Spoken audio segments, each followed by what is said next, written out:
Before I get started, I just want everyone to know that this is going to be an unusual message. I don't know that I've ever preached one quite like this. So understand that first.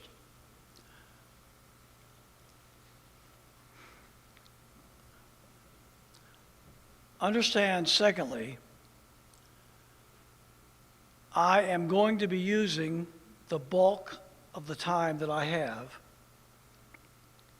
to drive home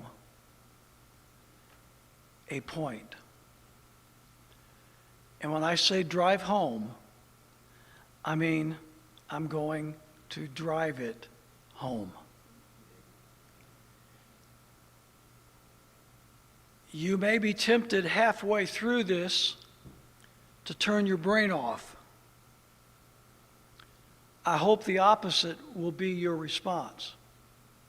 I hope the further we get into this, the more attuned your mind will be to the heart of the matter, and the more you will give your heart to the truth of what I am going to try to present. This message comes on the heels of the Israel packages 1 and 2. Actually, this is 1, this is 2. 23 messages that I started preaching in 2014. I started the series with 3 messages called Christ and the Pharisees. It's hard to believe that was 2014. And over the next 5 years, I very carefully and meticulously took us through the biblical teaching on the subject of Israel and its basis in the scriptures and in prophetic scriptures. I exposed the error of Israel-based prophetic futurism. I explained my testimony of how I had been guilty of teaching error for over 30 years in my ministry, because that's all I had been taught and that's all I knew. It wasn't until 2006 or 7, somewhere in that time frame, that God began dealing with my heart internally about the subject. That led me to several years of prayerful study in which I set aside commentaries, DVDs, books, college notes, everything that I've been taught. I didn't refer to anything except the scripture. And I prayed for God's enlightenment on the subject. From 2007, let's say, to 2014, I was learning, I was studying, I was unlearning all the things that I had been taught, and now trying to find my balance in Scripture pertaining to the truth of the subject.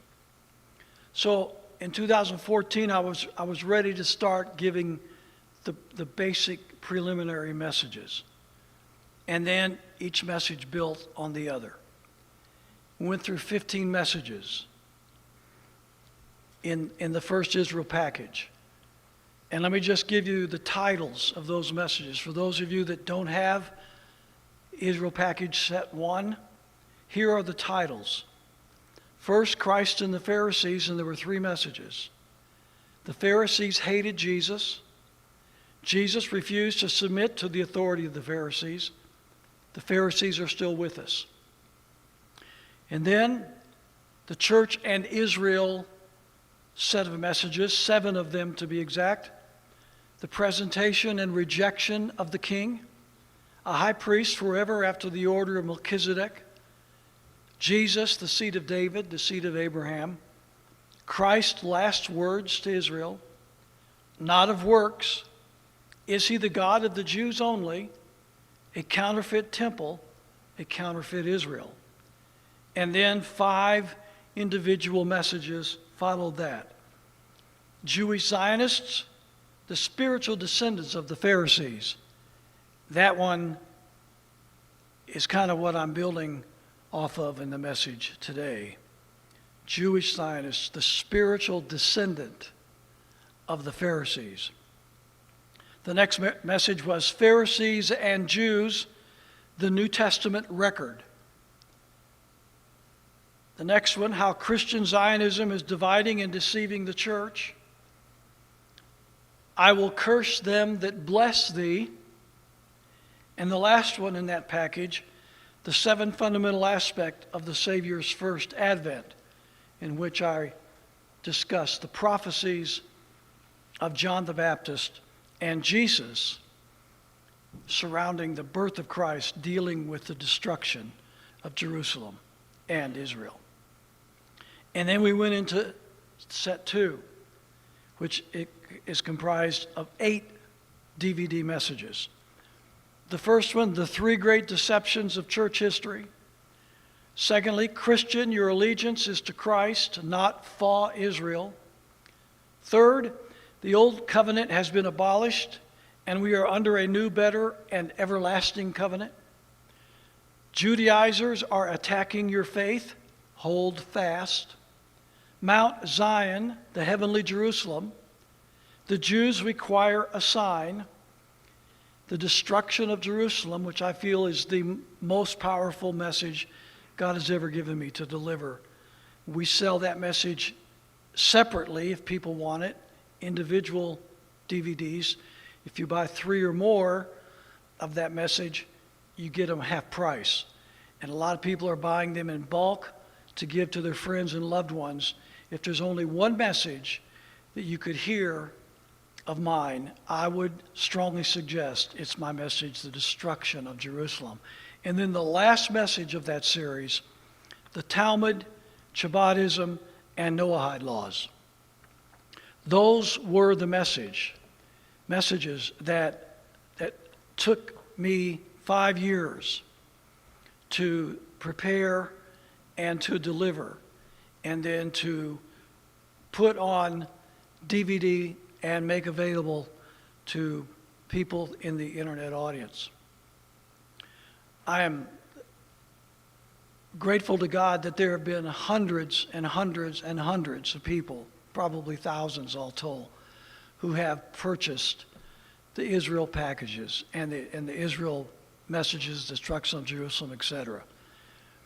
Those of you that have purchased them, those of you that have watched them, you are up to speed on where we are in our study on this subject, and you'll be very prepared for the prophecy messages that are forthcoming. Those of you that have not purchased the series yet, I pray to God that you will. I mean, you could spend the money that you would buy these DVDs for going to a family night at the movies or going out to eat a couple times. And I mean, it's all a matter of what's important to us. And if the study of these scriptures is important to you, I think you'll be able to afford it, and that it will be meaningful in your study of the scriptures. So I say all that as an introduction to the message today, which I think always put a caveat with it, because you never know what God is going to do. But I think this one will be the capstone. I have 5 other messages that I've already delivered to you. This will be the 6th that we are going to put in the 3rd Israel package. So when we're done with this message today, we'll get all these 6 messages together, and we'll have the final 6 messages in this series of 5 years, the Israel series, which will now include 3 packages instead of just 2. So that's where we are with this message. And again, this message is going to be entirely different than the others. I want to drive home a point. If I can drive this point home and you can fully understand this point, then I believe it will be the final finishing touch to the understanding that we need before we can proceed. So with that as an introduction, open your Bibles to Matthew chapter 23. Matthew chapter 23.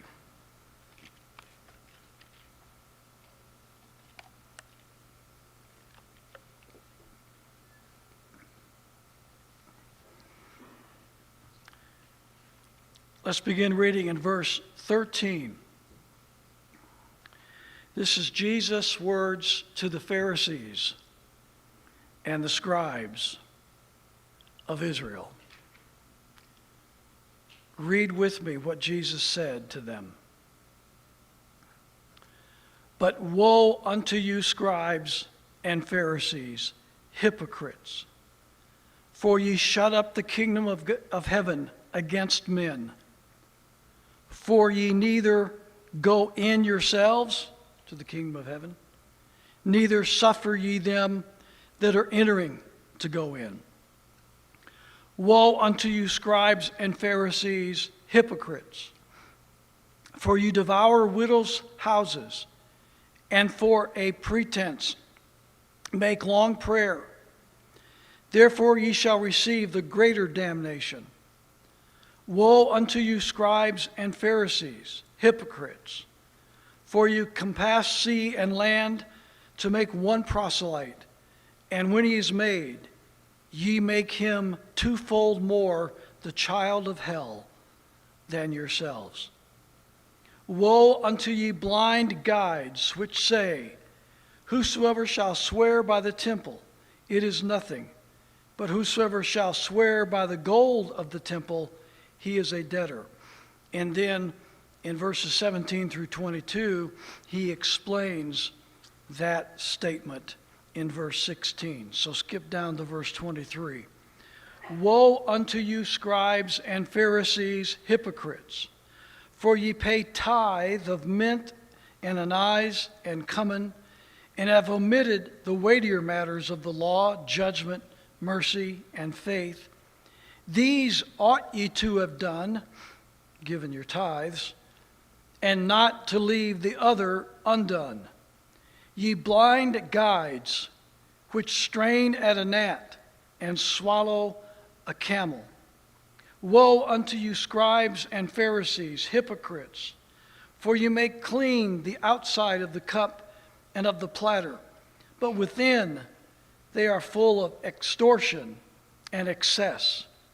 Thou blind Pharisee, cleanse first that which is within the cup and platter, that the outside of them may be clean also. Woe unto you, scribes and Pharisees, hypocrites! For ye are like unto whited sepulchres, which indeed appear beautiful outward, but are within full of dead men's bones, and are of all uncleanness. Even so, ye also outwardly appear righteous unto men, but within ye are full of hypocrisy and iniquity. Woe unto you, scribes and Pharisees, hypocrites! Because you build the tombs of the prophets, and garnish the sepulchres of the righteous, and say, If we had been in the days of our fathers, we would not have been partakers with them in the blood of the prophets. Wherefore ye are witnesses unto yourselves, that ye are the children of them which killed the prophets. Fill ye up then the measure of your fathers, that is the judgment of God.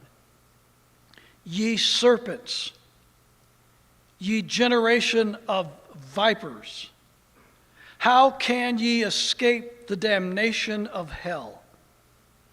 Wherefore, behold, I send unto you prophets, and wise men, and scribes, and some of them ye shall kill and crucify, and some of them shall ye scourge in your synagogues, and persecute them from city to city, that upon you may come all the righteous blood shed upon the earth, from the blood of the righteous Abel unto the blood of Zacharias, son of Barachias, whom ye slew between the temple and the altar.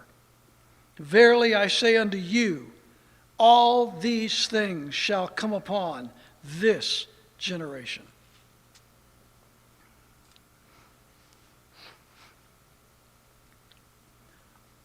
I want you to look again at what Jesus said in verse 15.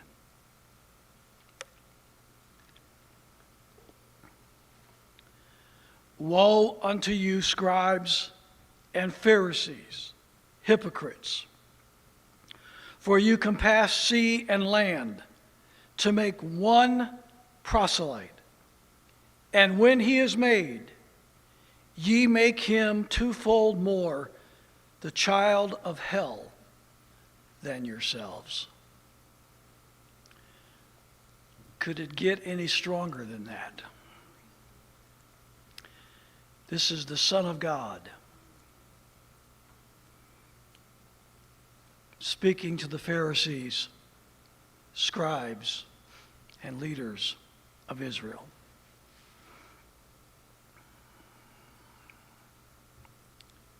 You compass sea and land to make one proselyte, and when he is made, ye make him twofold more the child of hell than yourselves. Now, just to give you a quick background on the proselytes, Albert Barnes, and this will be the only commentator that I'll refer to in the message today. Albert Barnes writes about the word proselyte: one that comes over from a foreign nation, religion, or sect to us, the Jews, the Pharisees, to convert. Among the Jews, there were two kinds of proselytes. One, proselytes of righteousness. That's what they were called. These were they who wholly and fully embraced the Jewish religion, who were circumcised, and who conformed to all of the rites of the Mosaic institutions. Fully, completely dedicated to the Mosaic institutions. Two, the proselytes of the gate. That's what they were called. Those who approved of the Jewish religion and conformed to some of the rites of the Jews, but they were not circumcised, nor were they dedicated to the Jewish religion. So one was those who were fully converted and active, dedicated to the practice of the Jewish religion, including circumcision and all of the rites and institutions. Others approved of the Jewish religion, claimed to be followers of it, accepted part of it, and maybe some of the rites, but they were not circumcised, and they were certainly not totally dedicated to the Jewish religion. Those were the proselytes. Those are the ones that Jesus referred to in this passage. Proselytes of the Pharisees, in whichever category. Justin Martyr was a 2nd century church father, and he wrote this about the proselytes of the Jews at that time. He said, quote, "The proselytes were the instruments of the scribes and the Pharisees," close quote. The proselytes were the instruments of the scribes and the Pharisees. They were used by the scribes and the Pharisees. manipulated by the scribes and the Pharisees, convinced to do things on behalf of the scribes and the Pharisees. They were the instruments. I might prefer the word puppets. They were the puppets of the scribes and the Pharisees. They were not Jewish by birth. They were from foreign nations, converted either in full or in part to the teachings of the Pharisees. Are you following me so far? You're going to have to follow this as I go through this. You're going to have to stay with me. In my message series that I just went over with you, Israel Package 1 and 2, I showed you how Zionists today are the spiritual descendants of the Pharisees. They are the spiritual descendants of the Pharisees. Today, I'm going to show you how the proselytes of the Pharisees, Jewish and Christian Zionists, are taking America to the very pits of hell.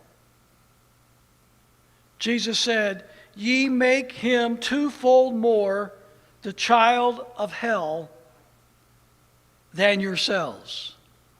I'm going to show you today how the modern day Pharisees, or the proselytes of the Pharisees actually, the Jewish and Christian Zionists, are taking America to the very pits of hell.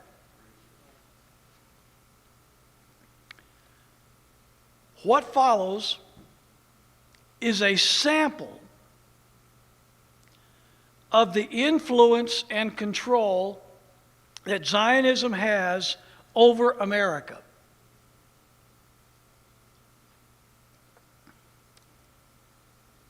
These news items that I'm going to rehearse with you are taken from the past year only. So from January 2019 to January 2020. That's as far back as I went. Understand this is just 1 year's worth of news items. Understand, secondly, that this is just a sample of the news items.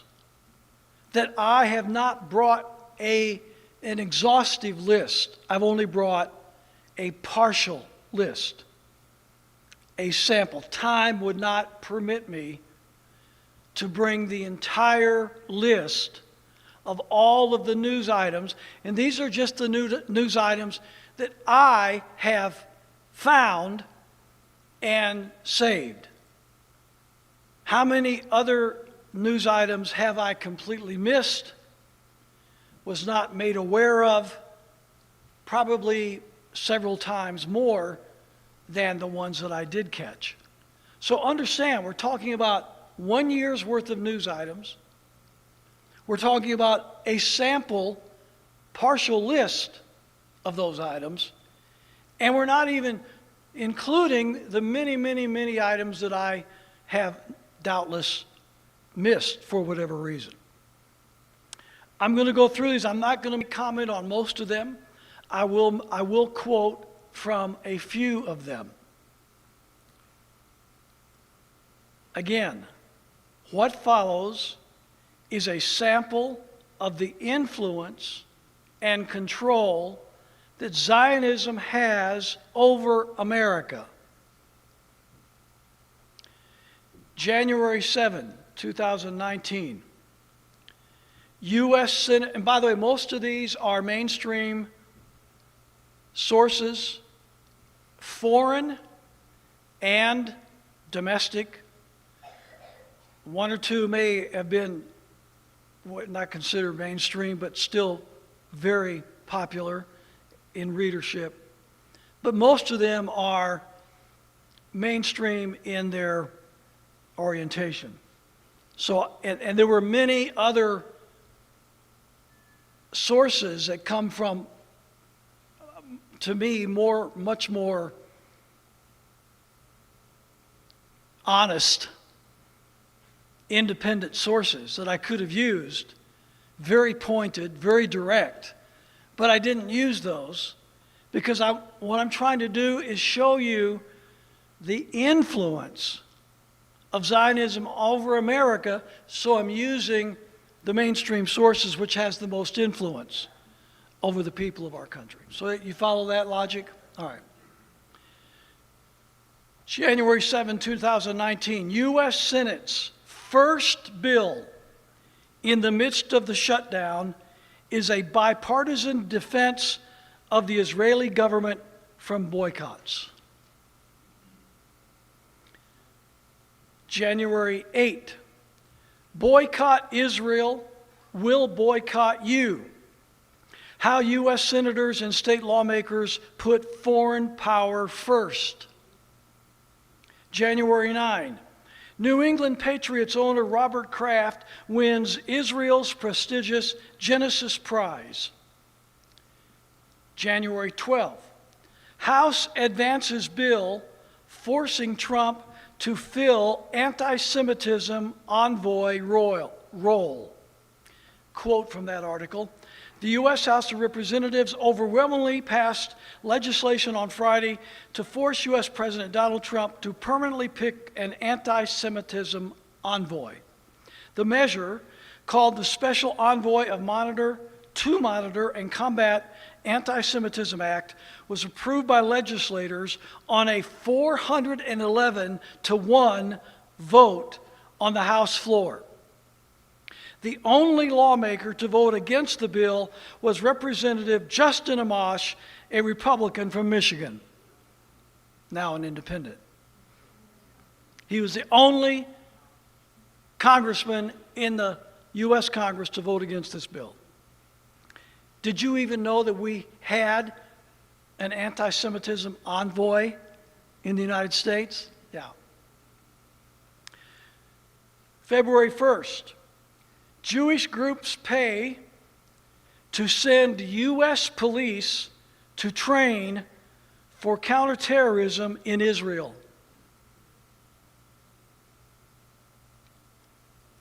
American police officers being paid by Israel to go to Israel to receive training from the Israel Defense Forces on how to conduct law enforcement in the United States.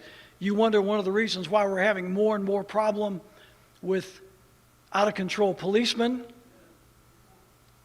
Does that help explain it? February 1st, how Israel tried to hide its malign campaign against U.S. citizens. Now this one I'm going to quote just a paragraph.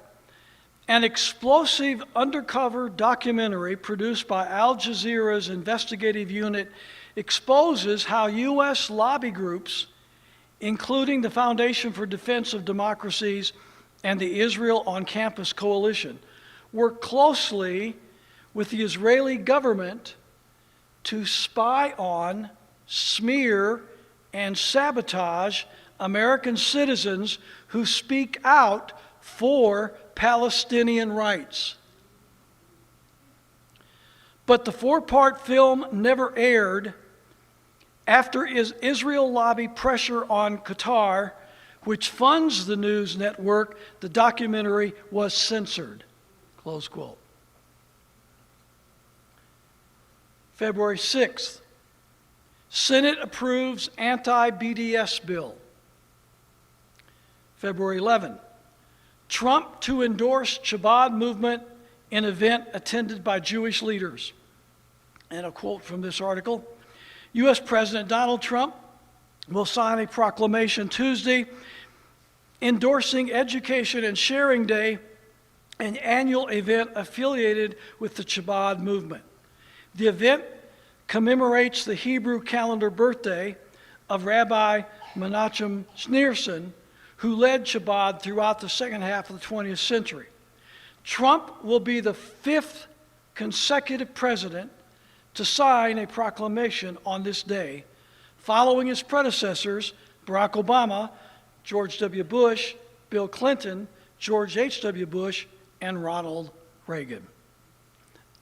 A linked article, hundreds of thousands in donations tie Kushner's and Trump to Chabad movement. February 14, House approves motion condemning anti-Semitism. February 19, Israel has a starring role in H.R. 648, Consolidated Appropriations Act of 2019. Quote from this article, on January 23rd, the House of Representatives passed an Appropriation Act bill to reopen the government and pay our federal employees. But buried inside the bill are diverse financial allotments and perks for a foreign country, Israel.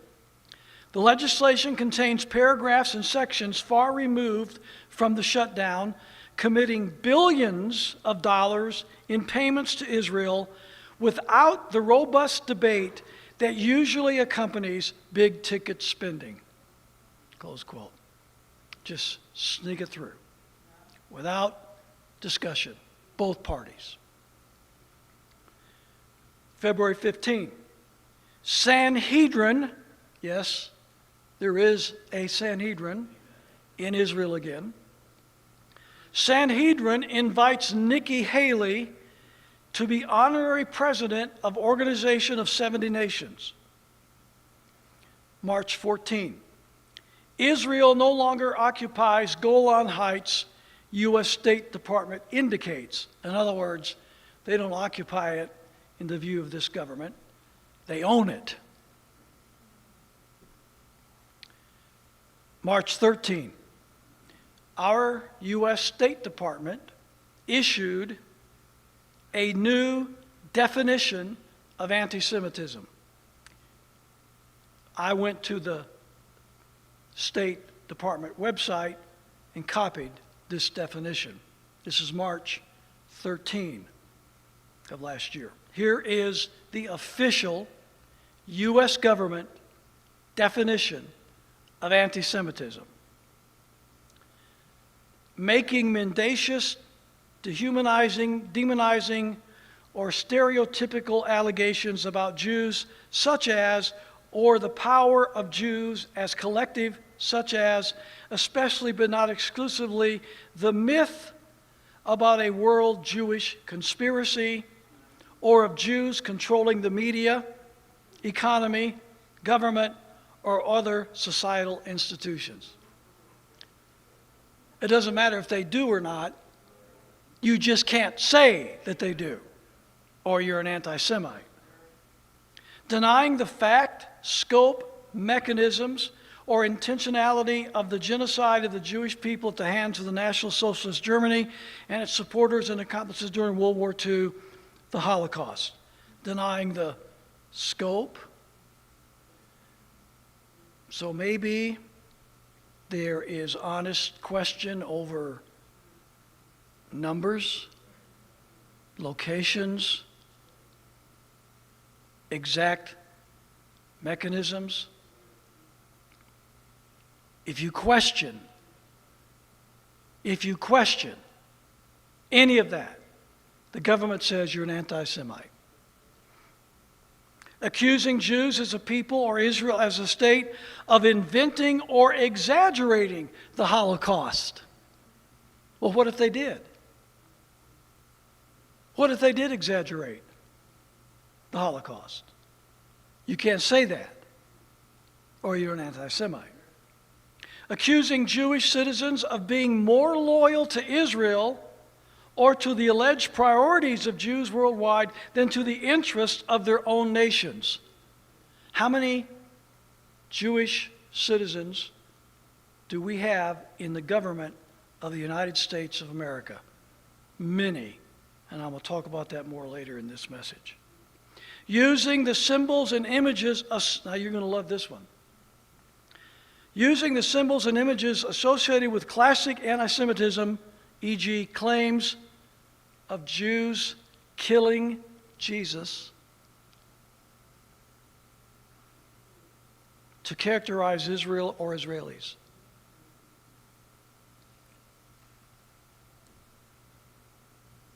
Simon Peter in Acts chapter 2 said very clearly that the Jews murdered the Lord Jesus Christ.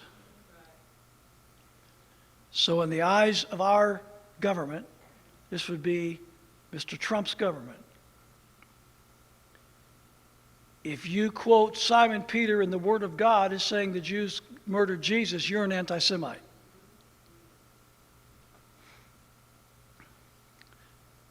The influence of Zionism in America. March 21st. Is Donald Trump campaigning for Netanyahu? Question. Answer, yes. He was and is. March 22nd. Pompeo, that would be Secretary of State Mike Pompeo, claims Trump sent by God to save Israel. Well, that's strange. I thought Trump came to make America great. Our Secretary of State said Trump was sent by God to save Israel. The influence of Zionism in America. March 27. Sheldon Adelson's $82+ million donation bought U.S.-Israel policies. Here's something you got to understand. All you left-right paradigm people, you folks that are caught up in the Democrat versus Republican phony paradigm. You think that they're on opposite sides. You think they're fighting each other and one is a good guy and one is a bad guy. The Democrat Party is influenced, dare I say, controlled by the billionaire Zionist George Soros. The Republican Party is influenced, dare I say, controlled by the billionaire Zionist Sheldon Adelson.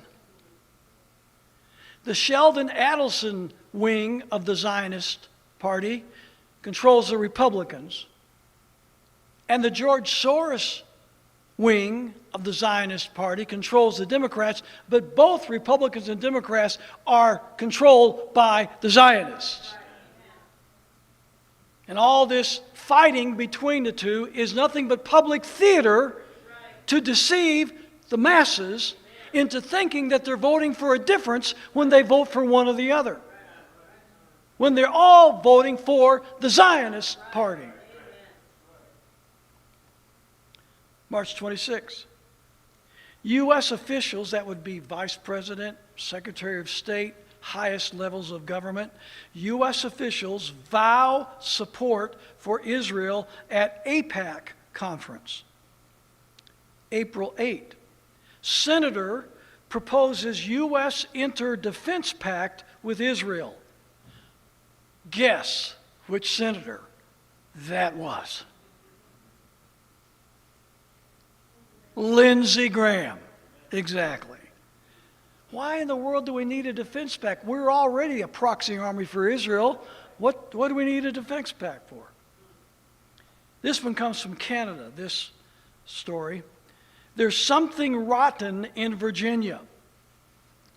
Israel is a malignant force in local politics. This is April 10th.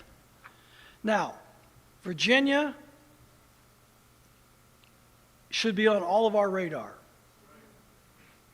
We know what's going on in Virginia with the attempt to disarm the people of Virginia.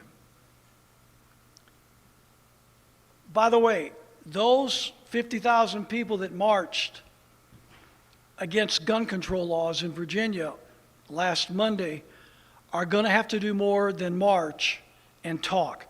2 days after the march, the Virginia State Senate passed a red flag gun confiscation bill. Friday of this week, the state government of the State House of Virginia passed, I think it was, 4 gun control bills, including universal background checks and other egregious gun control legislation. They have no intention on listening to those men and women who marched on Richmond last Monday. It will take defiance and civil disobedience from the people of Virginia in order to preserve their Second Amendment liberties in that state. And if they are not willing to do that, they are going to lose their right to keep and bear arms in the state of Virginia. And the state of Virginia is a test. It is a focal point. This is not a coincidence or an accident. Why is it Virginia? Listen to this. This is in April. All this happened in January of this year. This is April of last year. Here's the Canadian report, just 2 paragraphs. Virginia-Israel Advisory Board. How many of you knew there was a Virginia-Israel Advisory Board? VIAB. I wonder how many of you Virginians knew there was a Virginia-Israel Advisory Board in your state. Has actually been funded by the Commonwealth of Virginia taxpayers to promote and even subsidize Israeli businesses in the state. Businesses that currently runs an estimated $500 million per annum in favor of Israel. This is money that leaves Virginia and goes to Israel, $500 million a year, taxpayer money.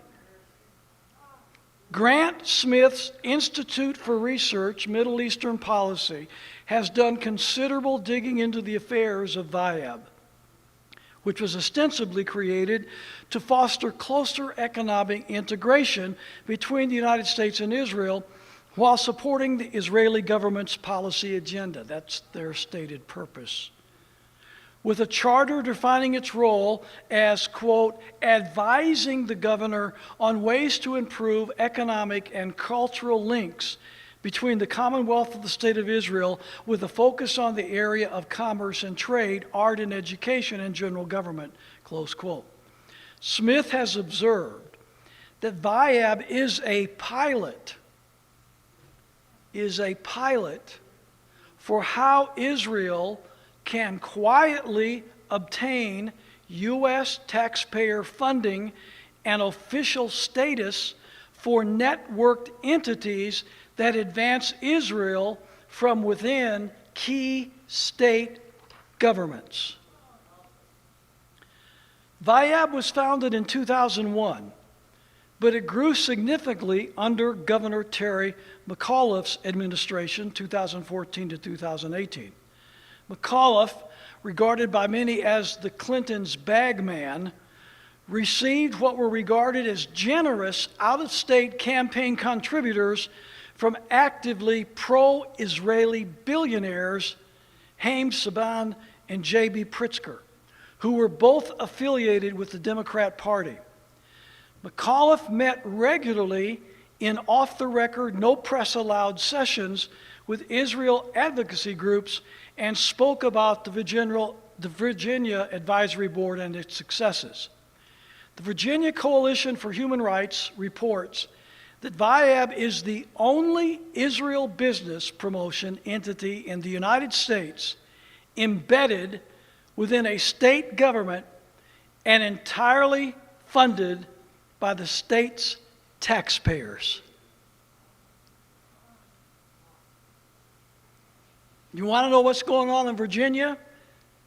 That's what's going on in Virginia. And get this, on February 3 through 6, coming up, Governor Northam is hosting an Israeli unmanned systems naval and avionics defense delegation. The Israeli companies, this is taken from their website, by the way, the Israeli companies can provide homeland security. Are you listening to this? The Israeli companies can provide homeland security, law enforcement, SWAT, and critical infrastructure protection with the most innovative and operationally proven technologies in the world. UAV and aerostats counter UAV sea-based unmanned systems for National Guard, ports, and Coast Guard, law enforcement, police, SWAT, intelligence, event management, breaching, training, robotic lethal and non-lethal intervention, port security and intelligence, detection of undersea threats, intelligence about ships, drugs, human trafficking. This is all under the umbrella of what the Israeli companies, who are all part of the Israel Defense Forces infrastructure, being given state government authority, training state government personnel, including National Guard, law enforcement, Coast Guard, et cetera, et cetera.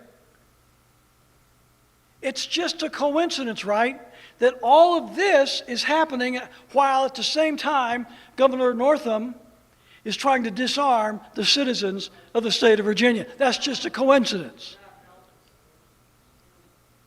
I'm trying to drive home in your hearts the influence of Israel and Zionism in the United States of America. If this succeeds in Virginia, there will be other states that will likewise implement the exact same plan, and it will hopscotch all across the United States. We're not even out of April yet. April 10, on the eve of Israel's election, Netanyahu thanks Trump for sanctioning Iran at his request. Thank you, President Trump, for sanctioning Iran, at my request. Benjamin Netanyahu. April 22nd, Washington governor, this would be the state of Washington, signs Holocaust education bill. A better name for it would be Holocaust propaganda bill. So all of our little boys and girls in school, boy, they might hear somebody say something that questions the official story of the Holocaust. So we got to make sure that all of our boys and girls in the public schools in Washington State are fully indoctrinated in the Jewish version of the Holocaust, at taxpayer expense, of course. April 23rd, Messianic leaders invited to Mar-a-Lago to promote pro-Israel initiative. Messianic leaders invited to Mar-a-Lago to promote pro-Israel initiative. April 23rd, Netanyahu to name Golan Heights settlement after President Trump. How sweet. May 1st, Florida to pass anti-Semitism bill. May 7th, U.S. acted on vague Mossad tip-off when it sent strike group to Middle East. U.S. acted on Mossad tip-off when it sent strike group to Middle East. Most of the intelligence that our government uses to plan military operations in the Middle East come straight out of Israel and the Mossad. That's the intelligence. When you hear the president or Pompeo or any of these other people talk about intelligence tells us this, intelligence tells us that, it's Mossad intelligence they're talking about.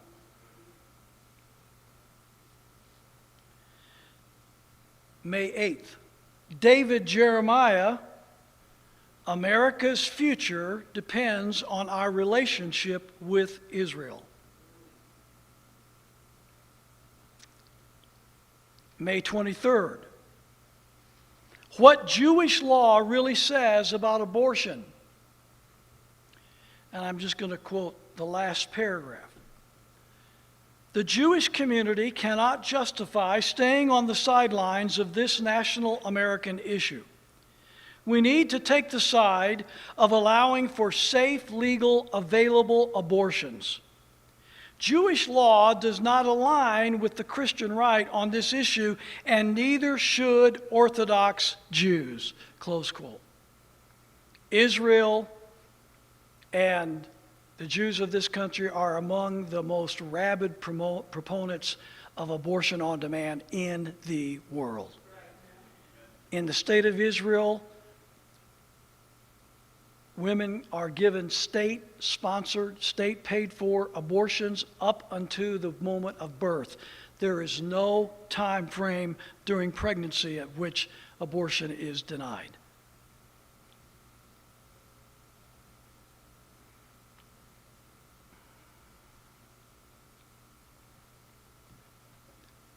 May 31st. You'll love this one. U.S. military cadets visit Israel for educational tour. U.S. military cadets visit Israel for educational tour. Military, police, all going to Israel for training. May 29th. Oregon House unanimously votes to require schools to teach about the Holocaust. So now we got Washington State and Oregon giving the one-sided propaganda story of the Holocaust to all the boys and girls that want to make sure that all the future generations growing up are properly propagandized into the story of the Holocaust. Why? Because surveys prove and facts prove that the vast majority of the millennial generation do not accept the official story of the Holocaust, and they are questioning the legitimacy of those who try to use the Holocaust for their own political purposes. So to prevent that from happening, they got to teach it to the little kids in school. June 4th, Florida Governor Ron DeSantis signs legislation against anti-Semitism into law. June 3rd, most valued partner, NSA, fed Israel intel for targeted assassinations.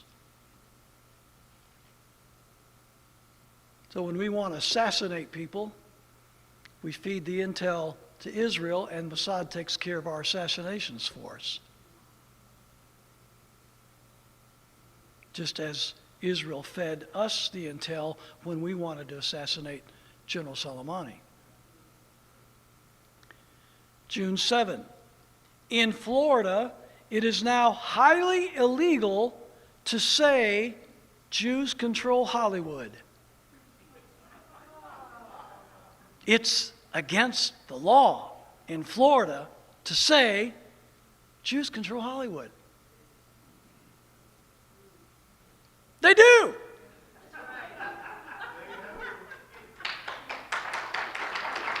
What can I say?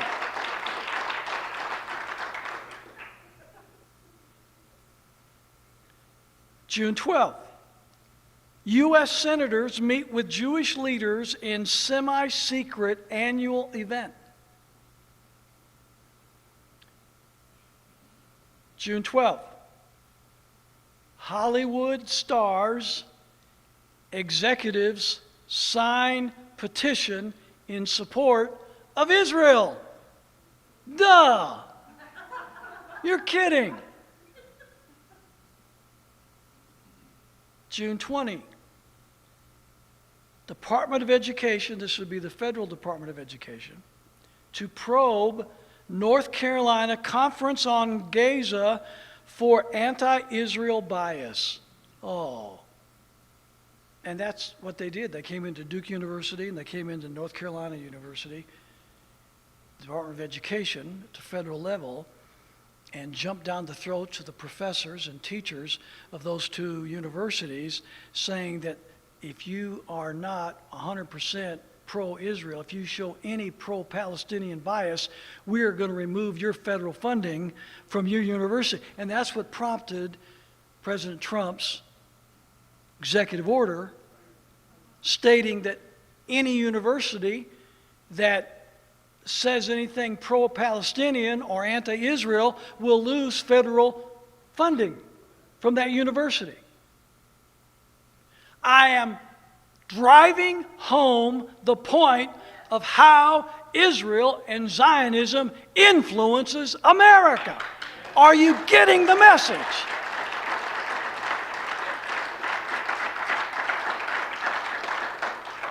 June 18, Texas City refuses to give people hurricane aid unless they pledge not to boycott Israel. American citizens in a Texas city are not given federal emergency assistance unless they sign a form promising they will not support a BDS action against Israel. What in the world does that have to do with the people of the United States, the people of Texas, or the people of that city in Texas who need assistance from a hurricane? June 24, recruiting American spies for Israel. Recruiting American spies for Israel. Taking young men and women out of our military, out of our colleges, whatever professional workforce it might be, electronics, probably, no doubt, computers, and training them to be Israeli spies.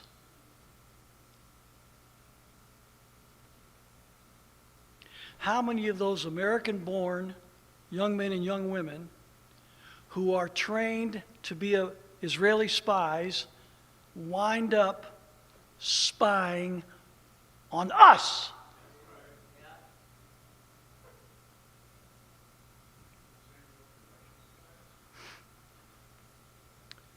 June 25th.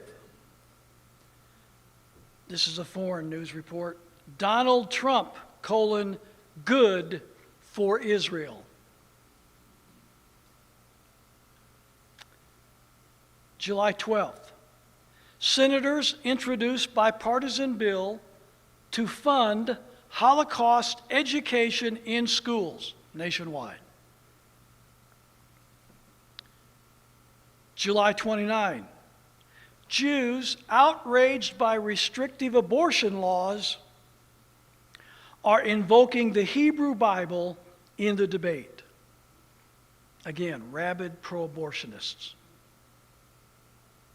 When they talk about the Hebrew Bible, they're not talking about the Pentateuch, Genesis through Deuteronomy. They're talking about the Talmud. In the words of the Talmud, unborn babies are not living beings. They have no soul. They're not human. You can do with an unborn baby what you will, according to the Talmud. And that's what they refer to here as the Hebrew Bible. August 26, USS Liberty veterans banned forever from American Legion National Convention. USS Liberty veterans banned forever from American Legion National Convention.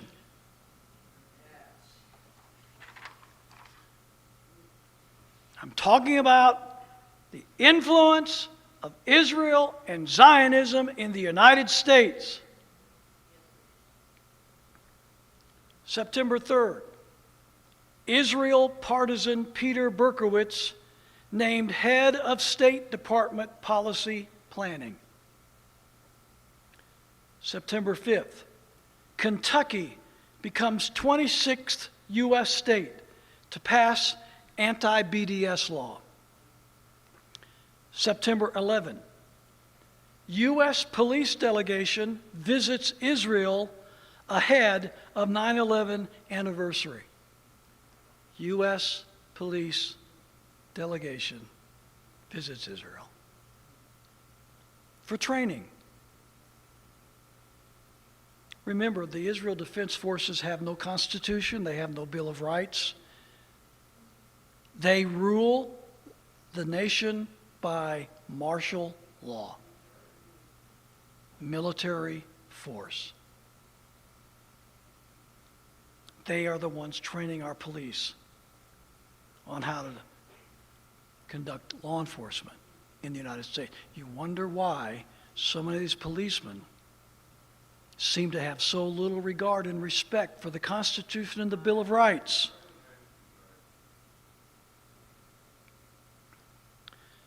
October 2nd, Broward County, Florida Commission passes anti-Israel boycott resolution.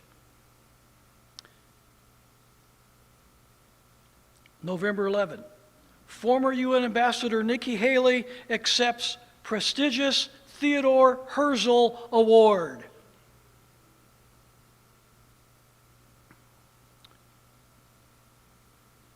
December 13, Mark Levin calls Trump first Jewish president.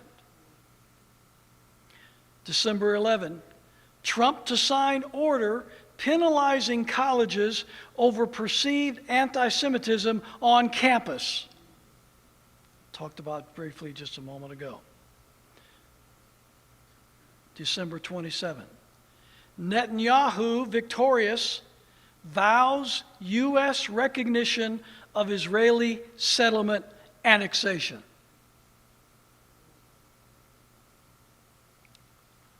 January 6, 2020. Targeted killing of Soleimani, a boost for Benjamin Netanyahu. Benjamin Netanyahu is a criminal. He is a mass murderer. He is a war criminal. But in Israel, he's facing domestic criminal charges. If he were not the prime minister of Israel, he would have been in prison a long time ago. The only thing keeping him out of legal hot water is the fact that he is the prime minister of Israel. He's embroiled in a political battle for survival. They've had 2 elections over there, and they haven't got a clear winner. They're going to have a 3rd one in March. It's not a coincidence that Donald Trump is inviting Netanyahu this coming week to announce his deal of the century, treaty deal, or whatever you want to call it, between Israel and Palestine, which is, I'll say more about that here in a minute. Got some news on that. Donald Trump's killing of General Soleimani was seen as one of the biggest boosts for Netanyahu's presidential campaign that could have been done in his behalf. Targeted killing of Soleimani, a boost for Benjamin Netanyahu. That is a Jerusalem Post article, the flagship paper of Israel. January 6, 2020. Jeffrey Epstein, this is going to grab you. Jeffrey Epstein's alleged Madam Ghislaine Maxwell, along with Epstein, you know it, I know it, everybody knows it, they were Mossad operatives, both of them. Ghislaine Maxwell has extensive ties to the Mossad. There is no question she was a Mossad operative. Epstein, alleged Madam Ghislaine Maxwell, hires former Navy SEALs amid death threats. We have former Navy SEALs who are the bodyguards for this Mossad operative, Ghislaine Maxwell, who, along with Jeffrey Epstein, conducted this sex trafficking operation around the world for the purpose of bribing officials around the world. Let me ask you, what are Navy SEALs doing guarding Israeli operatives?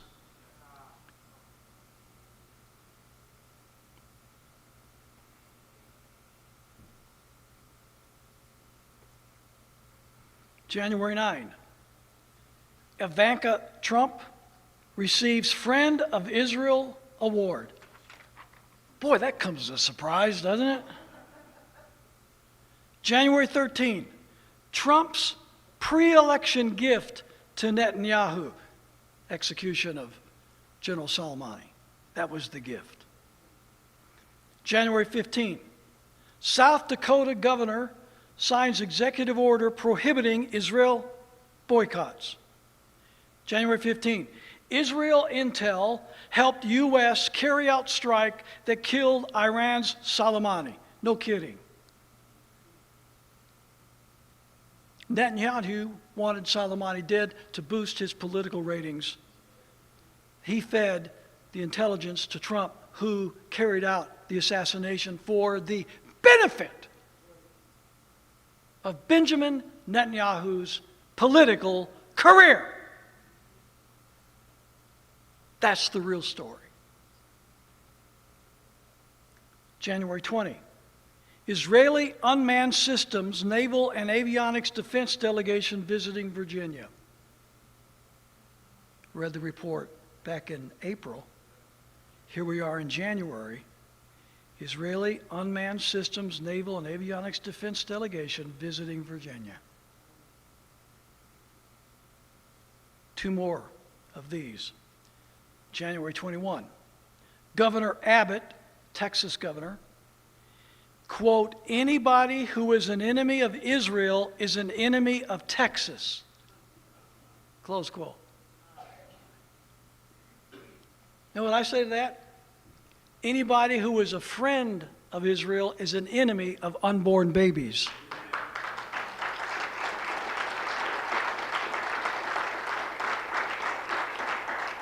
Really, Governor, I thought your job as a governor was to govern the state in which all people of that state were welcome and were citizens and had the same rights under our Constitution and under our Bill of Rights as anyone else, regardless of skin color, regardless of race, regardless of nationality, regardless of heritage or religion or anything else. Every person was equal under our Constitution and under the Texas Constitution.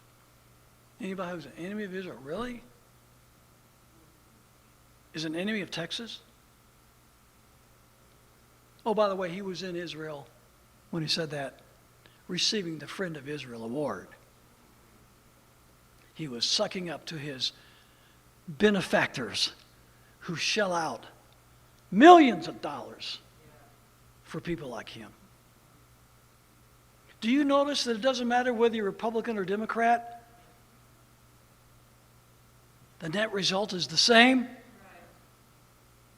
And then lastly, January 24th, deal of the century, question mark, Netanyahu just got the gift of the century.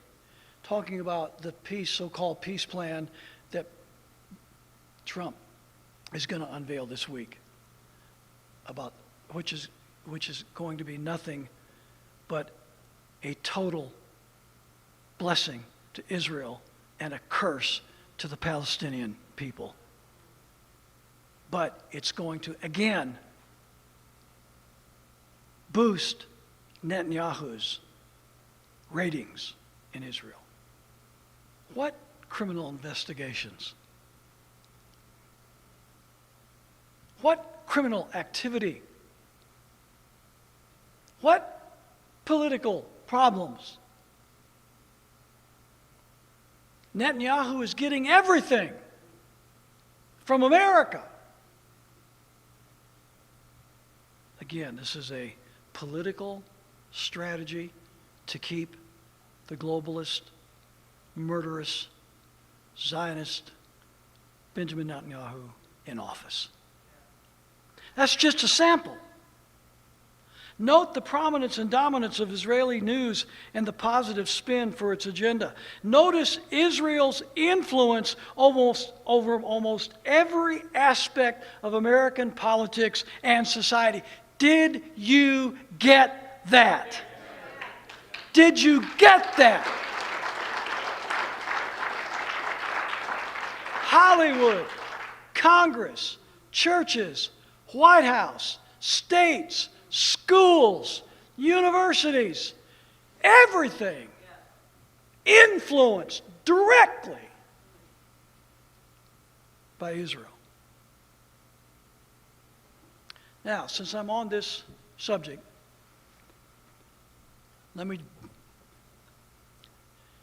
rehearse for you a few, a little bitty bit of the primary Israeli lobbies that control the U.S. Congress via campaigning, funding, and raw political power. I'm going to give you a sample of the various Israeli lobbying organizations in this country. This is only a few out of the hundreds and hundreds and hundreds and hundreds. Each of these organizations takes in millions of dollars annually. Some of them billions of dollars annually. I want you to, I'm driving home a point. The American Israel Education Foundation, the Washington Institute for Near East Policy, Anti-Defamation League, International Fellowship of Christians and Jews, the Gideon Project, Simon Wiesenthal Center, the Project, Women's Zionist Organization of America, America's Voices in Israel. This organization brings celebrities, Hollywood celebrities, political celebrities, singing, entertainment celebrities, you name it, and other opinion makers, writers, journalists, etc., on guided tours of Israel, all paid for by America's Voices in Israel. All these opinion makers, leaders, entertainers, celebrities, paid to go to Israel and get the indoctrination. The Jewish Agency for Israel, American Friends of Likud, America-Israel Cooperative Enterprise, the Israel Allies Foundation, the Jewish Policy Center, the American Israel Public Affairs Committee, AIPAC, that's the one you're probably familiar with. Conference of Presidents, COP. This is a group of 51 Zionist organizations. 51, just in this one group, 51 Zionist organizations advocating on behalf of Israel, including a focus on defeating Iran. The Conference of Presidents focuses on lobbying the executive branch of our federal government, while AIPAC concentrates on Congress. AIPAC lobbies Congress. COP lobbies the president on behalf of this 51 organizations, just in this one group. The American Israel Education Foundation, the Washington Institute for Near East Policy, International Fellowship of Christians and Jews, Central Fund of Israel. Now, this group sponsors Reservists on Duty, established in 2015 by Israeli soldiers to travel to U.S. college campuses to advocate for Israel and to train American Jewish students to speak on behalf of Israel. So they bring in Israeli military to visit our college campuses to talk to the students on campus to befriend them and make them allies of Israel, all paid for by this Jewish lobby group. Christians United for Israel. CUFI is a right-wing evangelical Christian organization run by David Brogg, who is a Jewish American attorney who previously practiced corporate law in Tel Aviv, Israel. John Hagee is the founder of this organization. Gary Bauer, head of the CUFI Action Fund. Bauer is also one of the signers on the Statement of Principles of the Project for a New American Century. Some of you know about that one, don't you? In 1997. Bauer also serves on the board of the Emergency Committee for Israel. In 2010, he received the Defender of Israel Award from the Zionist Organization of America. That's CUFI. John Hagee, Gary Bauer, David Brogg, and thousands more. The Haim Solomon Center. This organization publishes articles in the USA Today, New York Daily News, Fox News, The Hill, Washington Times, Wall Street Journal, and on and on and on. They are the ones that put out so many of these pro-Israeli, anti-Palestinian publications that are picked up by all of the mainstream media and published for the American people. Friends of the Israel Defense Forces. This American organization supports the Israeli armed forces. It hosts lavish fundraisers, has 14 regional offices in the United States, and one in Latin America. FIDF also brings hundreds of Israeli soldiers to the U.S. every year to lecture at synagogues, universities, and schools in order to increase American support for Israeli policies. Are you understanding this?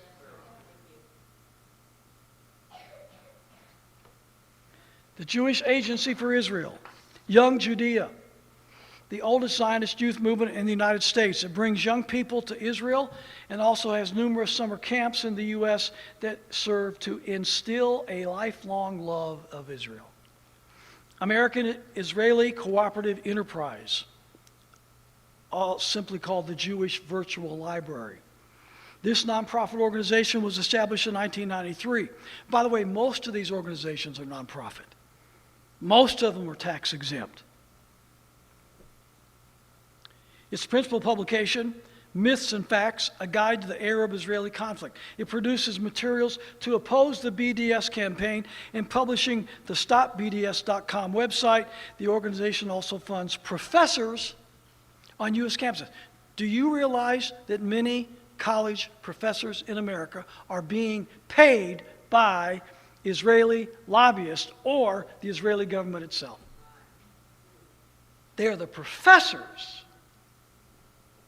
in our colleges and universities.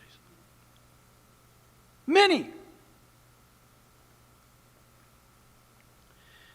The Israel Allies Foundation, the Jim Joseph Foundation, Stand With Us.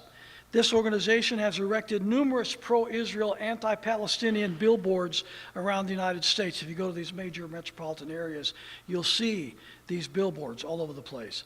It says, Israelis invested $57 billion in U.S. companies. $57 billion straight from Israel to U.S. companies for favorable treatment in the American economy, press, etc. Emergency Committee for Israel, ECI. The Emergency Committee for Israel represents a potent combination of Republican Party, neoconservatives, and evangelical Christians. The group's board includes Weekly Standard editor William Crystal and Gary Bauer, as well as Rachel Abrams, a conservative writer and activist. The committee produced an advertisement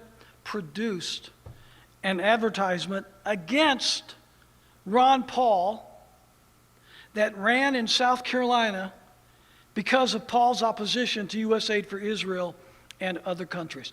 They were one of the principal reasons why the evangelical Christians and conservatives in South Carolina rejected Ron Paul's candidacy.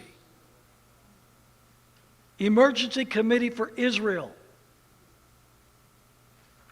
Millions and millions of dollars campaigning against Ron Paul.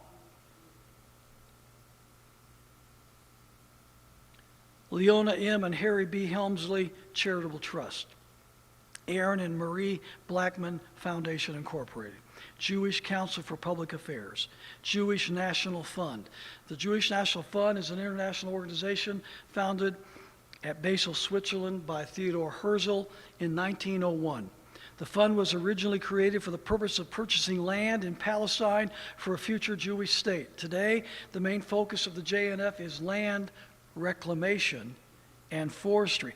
Reclamation, that just means, that's a benign sounding word for expansion. That's what that is. However, the group also serves to fund IDF military installations. The organization is well funded by donors with total assets of $1.15 billion. Just one organization, over $1 billion. I guarantee you this so-called peace deal of the century coming up this week is going to include the expansion of Israeli territory into the Jordan Valley. Not to mention the settlements on the West Bank in Gaza.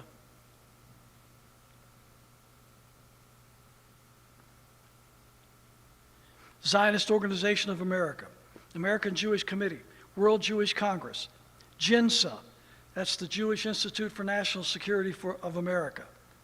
Republican Jewish Coalition. Republican Jewish Coalition.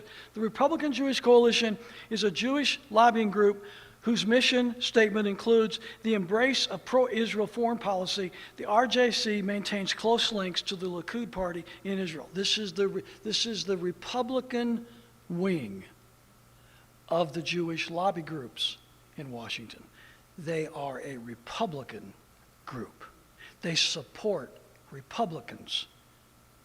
They vote for Republicans. They put Republicans in office. Republicans they can control. It's a Republican Zionist organization. The next one, National Jewish Democratic Council. The National Jewish Democratic Council is a group dedicated to maximizing Jewish support for the Democratic Party, increasing support for Jewish domestic and foreign policy priorities, and securing a democratic Jewish state in Israel. JDC supports Likud policies, so does the Republican Zionist lobby group, and the Democrat Zionist lobby group. All support the Likud party. That's the war party in Israel. Pushes for hawkish stance against Iran, urging the President of the United States to, quote, stand with Israel. So you got lobbying going on in the Democrats and lobbying going on in the Republicans, but they're all Jewish lobbyists lobbying for Israel. They don't care if the Republicans win the election. They don't care if Democrats win the election. They control whichever party is in charge. Are you getting that?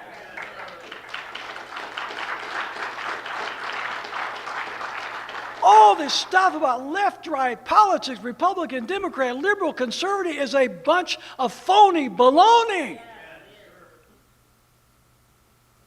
Center for Security Policy, founded and led by neoconservative Frank Gaffney, a longtime Israel partisan. A primary target of CFP work is conquering Iran.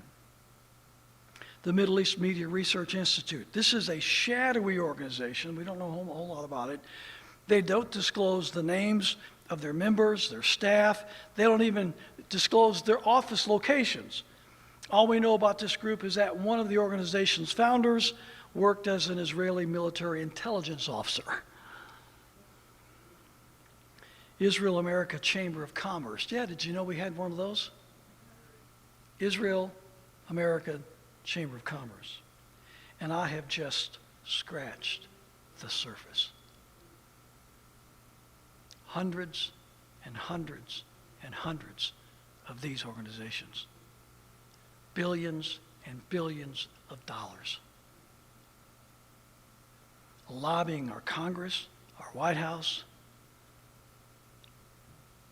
infiltrating our colleges, our university systems, our police forces, our military,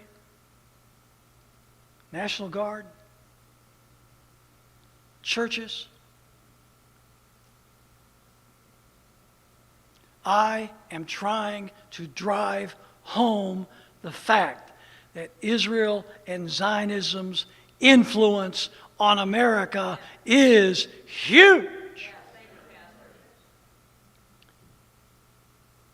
Am I getting through?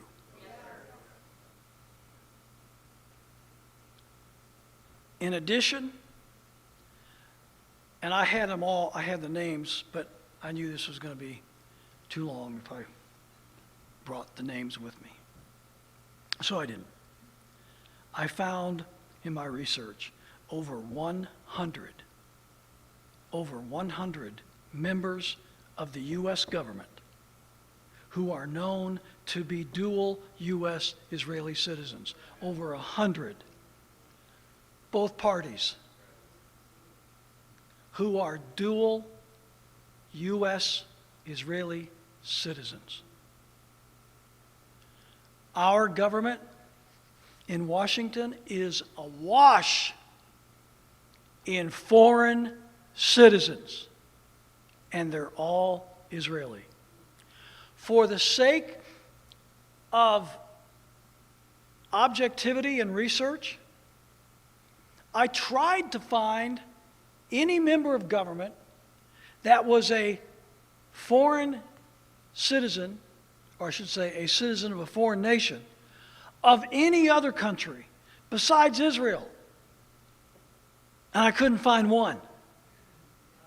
Not one. They're all citizens of one country, Israel. And I am convinced, absolutely 100% emphatically convinced, that there are hundreds of Israeli operatives posing as evangelical Christian leaders. I am absolutely convinced of that. I suspect one in particular not far from us. And I have suspicions about dozens of others. When you start trying to find how these people are financed, and there is no clear delineation as to how they are receiving their support and from whom they are receiving their support, a red flag should go up in our minds and saying, who is this guy really working for? Hundreds, I'm convinced, of Israeli operatives posing as evangelical Christian leaders in this country. The point of everything I've said is America is completely inundated with the proselytes of the Pharisees. Tell me, has America been blessed for all of this blessing we've shown Israel? I will bless them that bless thee, Genesis 12:3. And that's applied to the modern state of Israel. We must bless the state of Israel, or God will not bless us. And if we do, God will bless us. Really? It's been over 70 years now since we have blessed the state of Israel. Have we been blessed? Let me ask you, how do America's families compare to 1948? How are our marriages in America in 2020 compared to 1948? What do our families look like in 2020 compared to 1948? Have our families? How are kids doing in America in 2020 compared to 1948? How do America's educational institutions compare to 1948? How do our educational, did we have the atheism and agnosticism and secularism and humanism and all these things predominating our curriculum and our classrooms in the colleges and universities in America in 1948 like we do in 2020? What about the quality of our education? My father was born in 1907. Can you believe that? My granddad was born in 1880. My granddad, 2 generations. My granddad, 1880. My dad, 1907. Same year John Wayne was born, by the way. Just thought I'd throw that out. John Wayne died in 1979. My dad died in 1993. At that time, not everyone achieved a high school education, much less a college education.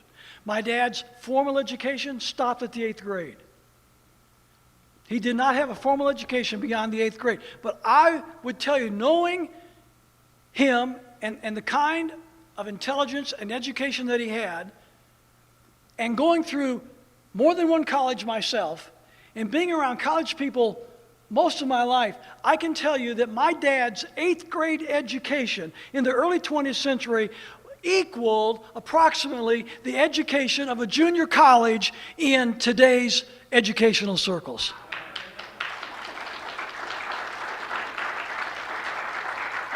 We're not going up academically in the world's, we are going down academically in the world. We're not even at the top of the academic apex of the world's educational systems. So how are we doing? How's our educational institutions compared to 1948? What about our entertainment industry compared to 1948? What about our singers, our movies, our television, our actors, our entertainers? What does it look like today versus 1948? Tell me. You can't even hardly go watch a movie if you're a person of decency. It's hard to find a movie that's decent. It's hard to watch a television show that's decent. Why? Today, it's hard to watch a commercial that's decent. Filth, garbage, inundates the minds and the hearts of people with almost every television show, almost every movie, almost every theatrical production. It's just devilish, filth, garbage, immorality. How's that compared to 1940? Have we been blessed? Our televisions have been blessed. Our movies have been blessed. Huh? Come on. Where's the blessing? What about our news media? Boy, they're paragons of honesty, aren't they? You can always trust what you hear on the news, right? Well, come on. What's our media like? Our media is nothing more than government-bought, war state, paid-for propaganda agencies. That's all the media is. How are we doing? Bless them that bless thee. How's our families? How's our education? How's our entertainment? How's our news media? Tell me, how's our social behavior in 2020 compared to 1948? Have you listened to the teenagers talk? What do you hear them say? What do we hear come out of their mouths?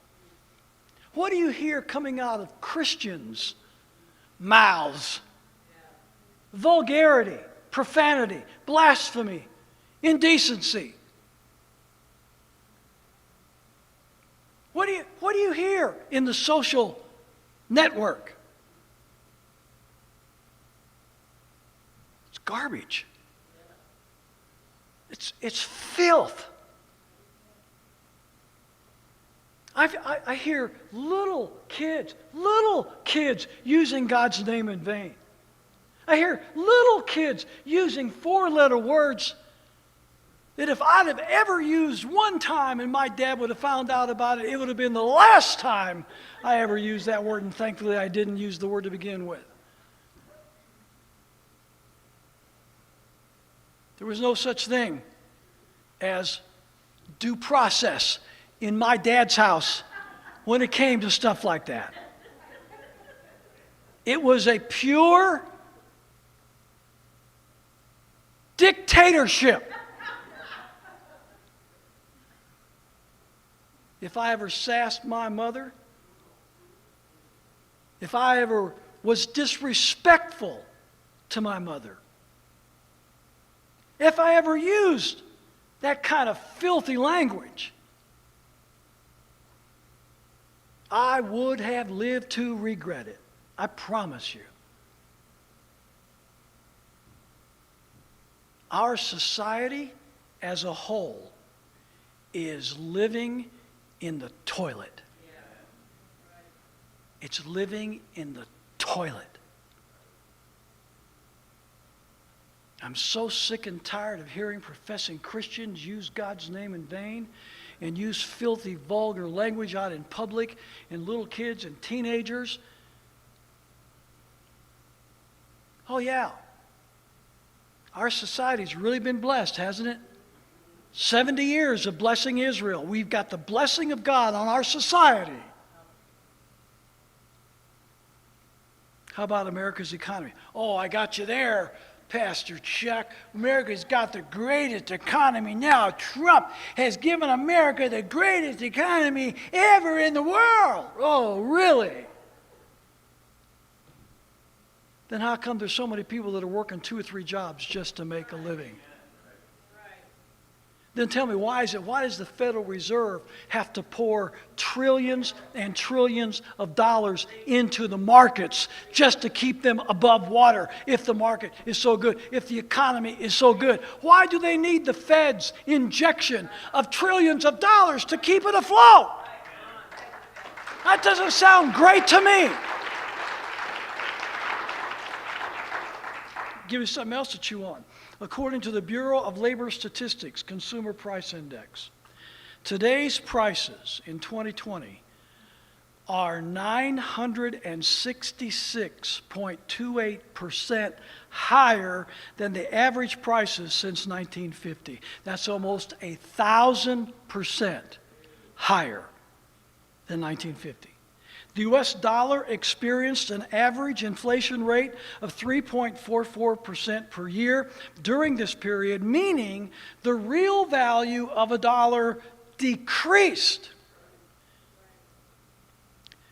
This is called, in economic circles, the inflation tax. Your dollar is worth less today than it was this time last year. And a year from now, it will be worth less then than it is now because of our economic policies of deficit spending and borrowing in Washington, D.C. by these clowns that call themselves our political leaders.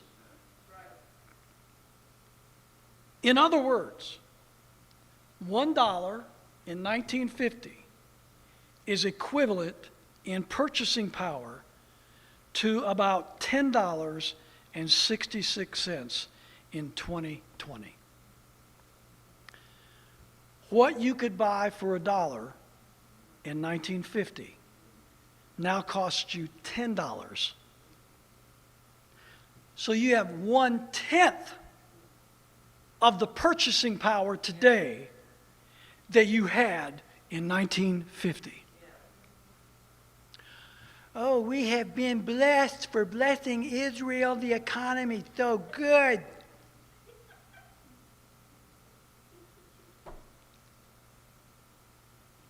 Folks, let me tell you, you cannot legislate away stupidity.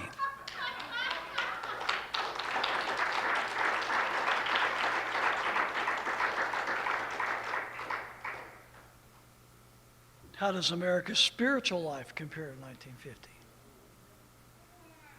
4,000 churches are closing every year in America. The condition of our churches is, you know what. I'll bless them that bless thee, really? In every discernible category, our nation is worse, far worse today than we were in 1948. Where's the blessing? Where's the blessing? I'm coming to a close. Aren't you glad? All of this is a result, listen to me. All of this is the result of C.I. Scofield's erroneous teaching of Israel-based prophetic futurism and the advent of Christian Zionism in America's churches. None of this that I have rehearsed with you today would exist without the Scofield, Israel-based prophetic futurism and the rise of Christian Zionism in America's churches. This is first and foremost a spiritual problem. It is not a political problem at all. That's why Donald Trump or anyone else that sits in the White House cannot fix it. As long as these Christians and preachers look to a politician to do what is their job to do, we will never solve our country's ills. The answer is in the pulpits, not in the politicians. Here's the bottom line. By advocating for Israel-based prophetic futurism, by Judaizing the doctrines and worship of America's churches, and by the advent of Christian Zionism, the church has rejected the completed work of Christ on the cross, the fulfillment of the Old Covenant in Christ, and the biblical truth of salvation by Christ alone and faith alone. This is a spiritual repudiation of biblical truth. The church in America is in a state of expanded heresy. They have traded the new covenant for the old covenant. They have rejected the fulfillment of the old covenant by Christ's death and resurrection and the implementation of the new covenant, which has brought all men unto God through faith in Jesus Christ. And they have sectionalized it. They have propagandized it. They have politicized it to the point that the true gospel of Jesus Christ, for the most part, is not even preached, much less believed. The interjection of Judaic works, the introduction of Old Testament law into the church and the new covenant has neutered neutralized the message of the gospel, and therefore,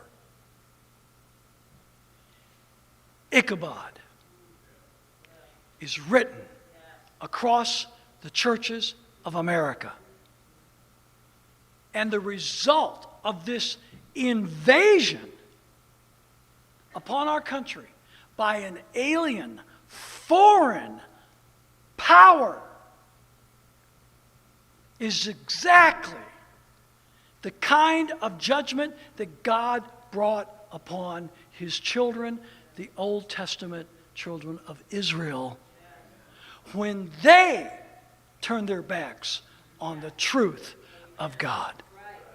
It's the same kind of judgment.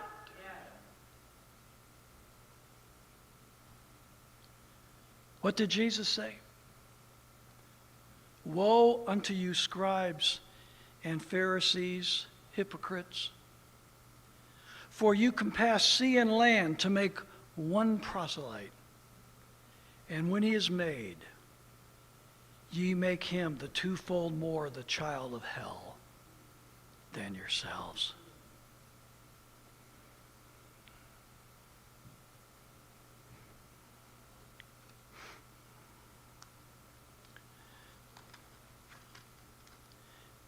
And the conclusion of this message, right here, takes us back to the very first message series that I brought in 2014, Christ and the Pharisees.